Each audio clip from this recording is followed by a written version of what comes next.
कि आप कितने वर्षों से नवल किशोर साक्य के साथ में रहे? मैं नीतीश कुमार जोशी समाजवादी पार्टी से युवा नेता हूं और मैं सक्रिय रहा लमसम सन 2020 से मैं डॉक्टर नवल किशोर के साथ सक्रिय रहा और वो अच्छे व्यक्ति थे और अब भी अच्छे हैं। मुझसे या उनसे कोई गलती हुई थी, मैंने अपनी नहीं कोई उनकी बुराई नहीं करना चाहता हूं, लेकिन मैं क्षेत्र की समस्या के लिए मैंने अपनी बात रखी थी उनसे, लेकिन उन्होंने मेरी बात भोजपुर विधानसभा में कम समय दे पाया। मैंने जनता के दुख सुख के लिए मैंने उनसे कोई पैसा नहीं मांगा।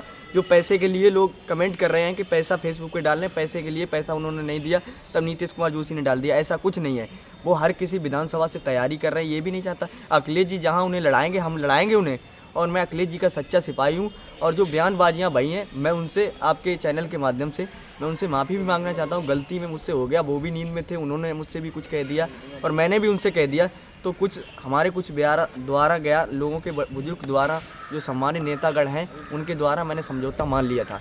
फिर भी मेरे पास कोई सबूत नहीं। मैंने उनके साथ देर रात मेहनत की, मैंने उनका टैटू भी बनवाया था, लेकिन मैंने टैटू हटवा दिया क्यों उससे कुछ लोग क्षेत्र के ऐसे करते थे, कुछ बुराइयां भी मानते। लेकिन वो नवल किशोर अच्छे नेता हैं और हमारे नेता, हमारे पार्टी के नेता हैं। मुझसे कुछ गलतियां हो गई हैं तो मैं क्षमा भी चाहता हूं। लेकिन क्या कारण रहे थे उसके जो आपने विरोध किया सोशल मीडिया पर? आखिर कारण क्या था, वो थोड़ा खुल के बताइए। कारण ये था, मैंने जनता की कई समस्या थी, मेरे क्षेत्र में कई घटनाएं हो गई थी, मैंने उसके लिए मैंने विरोध किया था कि आओ और मेरे जनता की समस्या का समाधान करो। मैं कोई उनसे जनता को पैसा नहीं दिलवाना चाहता हूँ। लोगों की आए, दुख सुख में शामिल हो, वही नेता हमारा है। जो हमारे दुख सुख में शामिल हो जाए, वही नेता हमारा है।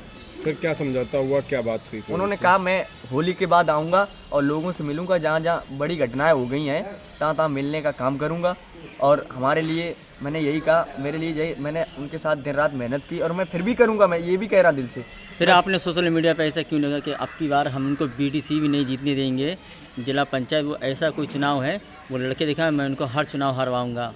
ये तो सब गलती में हो गया। रात की नींद में मैं जगा था। ये रात की नींद में क्या गलती होती है? रात के लमसम 1 बजे के करीबन हुआ था, लेकिन मैंने क्षमा मांग ली। लेकिन सोशल मीडिया पे लोग आपसे ये भी बराबर बोल रहे हैं कि नवल किशोर ने आपको पैसे भी नहीं दिए, इसी वजह से आप उनके सोशल मीडिया पर उनकी नहीं, ऐसा बदनामी कर कुछ रहे नहीं हैं। है। वो हमारे बड़े भाई हैं, प्रिय हैं और वो फरुखाबाद की जनता के सांसद भी हैं।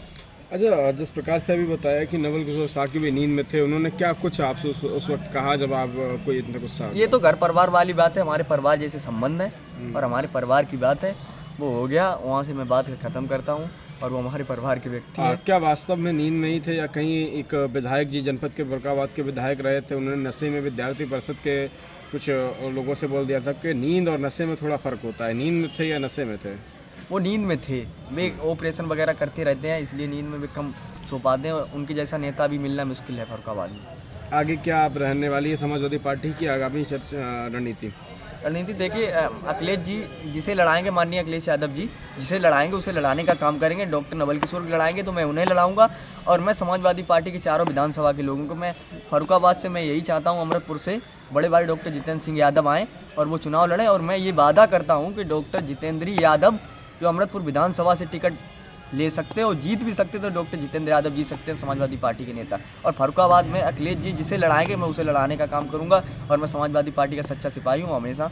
नहीं तो सोशल मीडिया पे आप माफ़ी मांग रहे हैं, किसी के दबाव में मांग रहे हैं क्या? नहीं, कोई दबाव नहीं, मेरे पास कोई दबाव नहीं आया। हाँ, तो फिर आप ये लगातार जो पोस्टर डाल रहे हैं तो आपके ऊपर दबाव पड़ेगा, तभी तो आप माफ़ी मांग रहे हैं। नहीं, कोई दबाव नहीं पड़ा, किसी का दबाव नहीं।